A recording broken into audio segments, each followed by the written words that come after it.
जय श्री कृष्ण। राधे राधे भक्तों। आज की इस वीडियो में आप सुनेंगे मार्गशीर्ष मास में हर दिन सुनी जाने वाली कथा। जो भी इस कथा को सुनता है वह भगवान श्री कृष्ण का प्रिय बन जाता है। दरअसल दोस्तों, मार्गशीर्ष मास को भगवान श्री कृष्ण की पूजा के लिए सबसे खास माना गया है। इस माह में जो भी श्री कृष्ण की उपासना करता है उसे जन्म मरण के बंधन से मुक्ति मिल जाती है, साथ ही बैकुंठ में भी स्थान प्राप्त होता है। मार्गशीर्ष मास को भगवान श्री कृष्ण की पूजा के लिए बहुत महत्वपूर्ण और लाभदायक माना जाता है। कहते हैं कि इस महीने में जप, तप और ध्यान करने से सारे बिगड़े कार्य बन जाते हैं। इस महीने अगर आप श्री कृष्ण मंत्र का जाप करेंगे तो अवश्य ही आपकी सभी मनोकामनाएं पूरी होंगी। इस महीने में भगवान विष्णु, श्री कृष्ण और माँ लक्ष्मी की पूजा अवश्य करें। इसके साथ ही मार्गशीर्ष के महीने में विष्णु सहस्त्र नाम और भगवत गीता का पाठ करना भी अत्यंत शुभ माना जाता है। अगर आप भगवत गीता का पाठ करने की सोच रहे हैं तो आप इस महीने अवश्य पढ़ सकते हैं। ये बहुत फलदायी होती है। इस माह जरूरतमंदों को दान देने से पुण्य फल की प्राप्ति होती है। दोस्तों, भगवान श्री कृष्ण ने स्वयं को मार्गशीर्ष मास बताया है। श्री कृष्ण कहते हैं, मैं सामों में बृहस्साम, छंदों में गायत्री, मासों में मार्गशीर्ष और ऋतुओं में बसंत ऋतु में हूँ। इसलिए ये महीना भगवान कृष्ण के भक्तों के लिए बेहद ही खास है। ऐसे में दोस्तों, आप सुनेंगे मार्गशीर्ष मास की विशेष कथा, जिसमें तीनों बहनों के माध्यम से भक्ति, त्याग और श्रद्धा की महिमा को दर्शाया गया है। तो कथा सुनने से पहले अगर आप हमारे चैनल पर नए हैं तो प्लीज आप हमारे चैनल को अवश्य सब्सक्राइब कर लें और कमेंट बॉक्स में जय श्री राधे कृष्ण जरूर लिखें। तो बोलिए विष्णु भगवान की जय, कृष्ण भगवान की जय, मार्गशीर्ष मास की जय। बहुत समय पहले की बात है। एक छोटे से गांव में 3 गरीब बहनें रहती थीं। सबसे बड़ी वाली बहन का नाम सुरेखा था, मंझली का नाम रुचि और सबसे छोटी बहन का नाम सारिका था। ये तीनों बहनें एक गरीब परिवार से थीं, लेकिन ये तीनों भगवान के प्रति बहुत श्रद्धा व आस्था रखती थीं। तीनों बहनों का मन पूरी तरह से भगवान श्री विष्णु में रमा हुआ था। वे दिन रात भगवान के नाम का जप करती और हर समय अपने जीवन में भगवान की उपासना किया करती थीं। उनके घर में बहुत गरीबी थी, लेकिन उनकी इच्छाएं बहुत बड़ी बड़ी थीं। वे हर दिन मार्गशीर्ष मास के दौरान विशेष रूप से भगवान विष्णु के ही स्वरूप भगवान श्री कृष्ण की पूजा करती थीं। तीनों ने मार्गशीर्ष मास के बारे में बहुत कुछ सुना था। तो एक दिन इन तीनों बहनों के मन में ये विचार आया कि वे इस महीने के अंत तक भगवान की विशेष कृपा प्राप्त करने के लिए पूरे मास व्रत करेंगी।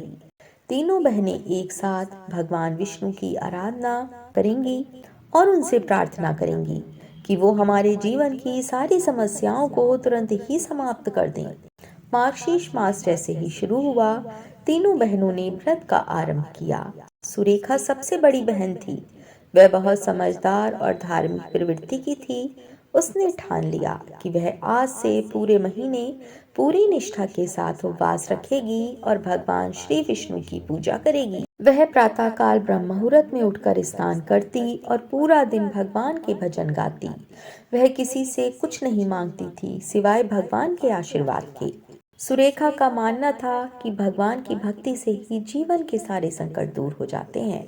उसने भगवान से केवल ये प्रार्थना की कि वह उसके परिवार को सुख, शांति और समृद्धि दे, ताकि वे किसी से उधार या मदद ना लें। एक दिन भगवान श्री विष्णु ने उसे दर्शन दिए और कहा, हे सुरेखा, तुम्हारी श्रद्धा और भक्ति से मैं बहुत प्रसन्न हूँ। तुमने न केवल अपनी भक्ति में अडिग रहने का निर्णय लिया, बल्कि दूसरों के लिए कामना भी की है। तुम्हारा ये व्रत सफल होगा और तुम्हारे घर में समृद्धि का वास होगा। भगवान विष्णु ने सुरेखा को आशीर्वाद दिया और उसके घर में बेजोड़ खुशियां आईं। परिवार में कोई कमी नहीं रही और हर कार्य में सफलता प्राप्त हुई। रुचि दूसरी बहन थी। वह सुरेखा से कुछ छोटी थी, लेकिन उसका मन भी भगवान विष्णु की भक्ति में पूरी तरह रमा हुआ था। वह रोज सुबह स्नान करके भगवान विष्णु का ध्यान करती और हरे कृष्ण हरे राम का पूरे दिन जाप करती। रुचि का विश्वास था कि भगवान के नाम से ही सारे दुख समाप्त हो सकते हैं। रुचि ने भी सुरेखा के साथ साथ व्रत रखने का संकल्प लिया। उसका व्रत थोड़ा अलग था, क्योंकि वह हर दिन किसी एक गरीब व्यक्ति को भोजन देती। उसका मानना था कि भक्तों का धर्म है दूसरों की मदद करना, और भगवान की कृपा तब तक पूरी नहीं होती जब तक वह दूसरों की सेवा नहीं करता।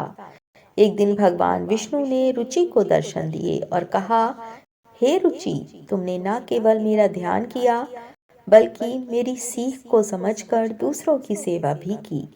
तुम्हारी भक्ति और दया के कारण तुम्हें पुण्य की प्राप्ति होगी। भगवान ने रुचि को आशीर्वाद दिया और उसके घर में भी अपार सुख और समृद्धि आई। रुचि का विश्वास और भक्ति ने भगवान की कृपा को आकर्षित किया और वह सच्चे दिल से भगवान का धन्यवाद करने लगी। सारिका सबसे छोटी बहन थी। वह न बहुत उम्र में बड़ी थी और न ही किसी से अधिक समझदार थी, लेकिन उसका एक अनूठा गुण था। वह बहुत सरल और निर्दोष थी। उसने ये निश्चय किया कि वह मार्गशीर्ष माह के दौरान पूरी श्रद्धा के साथ उपवास रखेगी, लेकिन उसने भगवान से ये भी प्रार्थना की कि वह उसकी आत्मा को शांति दें और उसे सही मार्ग दिखाएं।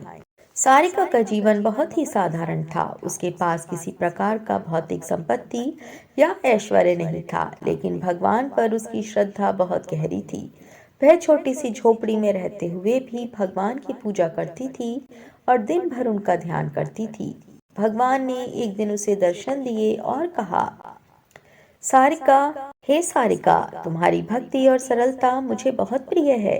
तुम्हारे जीवन में जो भी कठिनाइयां हैं वे दूर होंगी और तुम्हारा जीवन सुखमय होगा। भगवान के आशीर्वाद से सारिका के घर में किसी प्रकार की कोई कमी नहीं रही। उसके जीवन में शांति और संतोष का वास हुआ और उसकी छोटी सी दुनिया भगवान की कृपा से भरपूर हो गई। तीनों बहनें एक दूसरे की भक्ति और श्रद्धा से प्रेरित होती थीं। उनके जीवन में भगवान की कृपा से बहुत सारी खुशियां आईं और उनके परिवार का जीवन समृद्ध हुआ। तीनों बहनों ने मार्गशीर्ष मास में भगवान श्री विष्णु की भक्ति, साधना और व्रत से ये सिद्ध कर दिया कि भगवान के प्रति सच्ची श्रद्धा और समर्पण से हर समस्या का समाधान संभव है। भगवान ने तीनों बहनों को आशीर्वाद दिया और कहा, जो व्यक्ति मेरी भक्ति करता है उसे न केवल इस जीवन में सुख मिलता है बल्कि उसे मोक्ष की प्राप्ति भी होती है। मार्गशीर्ष मास में मेरी पूजा करने से पुण्य की प्राप्ति होती है और भक्तों के जीवन में सुख शांति का वास होता है।